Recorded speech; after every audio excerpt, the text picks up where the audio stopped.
Саба районының Олы Кибәші ауылында туып үскен көрнекле журналист Люция Шәрәфиеваның өр яңа китабы дөнья күрде. Хәтер китабын тәкъдир итү чарасыннан хәбәрчебез Мөршидә Җихан репортажы.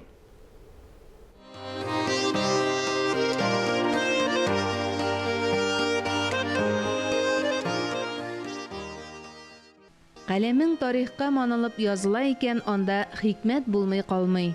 Люция Шәрәфиеваны да авылдашларының ачы язмышы борчый. Аларның сугышка китеп, каберсез булулары кулга каләм алырга мәҗбүр итә. Бу минем китапхана түгел, бу минем авылдашларымның да уртак хезмәте. Чөнки шушы 149 бабайны һәм 100дән артык сугыш тылда эшләгән әбиләрне барлаган вакытта без алар белән бергәләшеп, аларның фотоларын һәм истәлекләрен барлап, матур итеп, шулай итеп китап итеп чыгардык. Олы Кибәши авылының хәтер китабына кереш сүз язган язучы Шахинур Мустафин авторның бер хәреф аркасында гына да хәбәрсез югалганнар исемлегенә кергән 10 авылдашын табып, билгесезлектән кайтарганын искәртә. Ә кичәгә кайтучылар аны энә белән кые казуга тиңләде. Чөнки мондый тарихи әйберләрне барларга теләсә кайсы журналист җөрәт итми. Аның өчен әзерлек тә, чыдамлык та, тарихны белү дә, кешеләр белән аралашуда гомумән бик күп сыйфатларны үзендә булдырырга тиеш истабар журналист. Менә мин журналист Люцияны иң элек истабар журналист дип әйтә алам. Чөнки ул эзләп тапты, архивларда утырып тапты. Шуңа күрә аның бу китабы туды. Бу китап аның авылдашларына, әтиләре, бабалары яудан кайтмаган кешеләргә бабалары булып яудан кайтты. Кемнәргәдер истәлек булып яудан кайтты. Китапны тәкъдим итү чарасына бөтен авыл җыелды. Анда зур түрәләр катнашындагы кебек рәсмилек тә, ясалмалык та юк. Әнә шушы ак яулыгын сузып бәйләгән әбиләр түрә монда. Алар барда таныш, якын үзеңнеке. Минем әбием киндек әбисе, әниемнең кайнанасы бер көнне 3 хатынның 4 бәбие туды, иртәнге сәгатьтә. Шул минем әбием 3 хатынны моншагап күреп, 3-4 баланы җуып, менә без бер көнне туган балалар, беренче октябрь көнне. Ул бер могҗиза булды. Шулардан хәзер берсе 40 яшына җиткәнче үлде, Казанга киткән иде, икенчесе тууга үлде, игезәк. Өченчесенә 4-5 баласы калды Люцияның туганы. Алар үлеп беттеләр, хәзер мин бер калдым.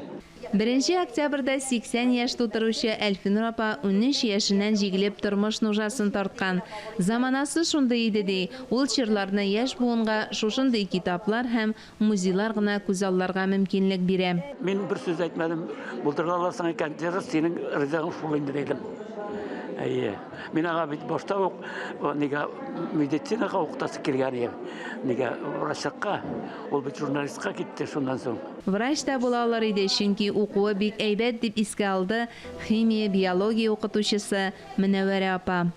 Һәр вакыт тыңлаучы укытучыларга да бик мәрхәмәтле, тәрбияле, укытучыларның да кадерен белә торган, аны санап, аларны хөрмәтле белә торган, хөрмәтле, тәрбияле бала иде Люция. Әни урынына калып безне җыеп торганың өчен бик зур рәхмәт сиңа. Туганнары, дуслары, сыйныфташларыннан тыш китап тәкъдим итү шатлыгын уртаклашырга дәвани буларак таныш Әлфинур Хисамиева кайткан иде. Алар озак еллар радиода бергә эшли. Ул минем кызым кебек, без аның белән менә 20 ел бергә эшлибез. Алланың биргән шөкер. Хәбәрчеләрне үзегез беләсез. Бөтен кем анда ялмы, бәйрәмме, ни генә булмасын, хәбәрче һәр нәрсәдән хәбәрдар булып торырга тиеш. Алма кебек матур чаклар бер вакыт кына. Бер минут эчендә үз фикереңне җиткереп, теманы аңлап, аны халыкка аңлаешлы итеп җиткерү зур осталык, сәләт таләп итә. Менә бу осталык, бу сәләт Люциябада бар. Ул шушы минут ярым эчендә үзенең мөнәсәбәтен дә белдереп, теманы ачып, халыкка аңлаешлы итеп җиткерә белә. Һәм менә без инде аннан өйрәнәбез ничек эшләргә икәнен. Люция Шәрәфиеваның «Эчәр суым синдә кибәчем» дип аталган беренче китабына тарих фәннәре докторы Дамир Исхаков зур бәя биргән иде. Монысы да бик саллы, 418 битле. Бер мезгилдә мин аларны күз алдына китерәм. Ни кадәр зур булыр иде минем авылым, ни кадәр көчле булыр иде минем нәселем. Нык тамырына сугыш балта чапмаган булса дип күңеле аша кичереп яза автор.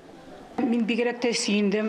Шушы сугыш чоры балалары килгәнне бит. Менә алар шундый матур иттереп, зур бәйрәмгә килгән кебек килделәр һәм алар минем кичәмне ямьләп шундый матур иттереп үзләренең истәлекләре белән уртаклаштылар.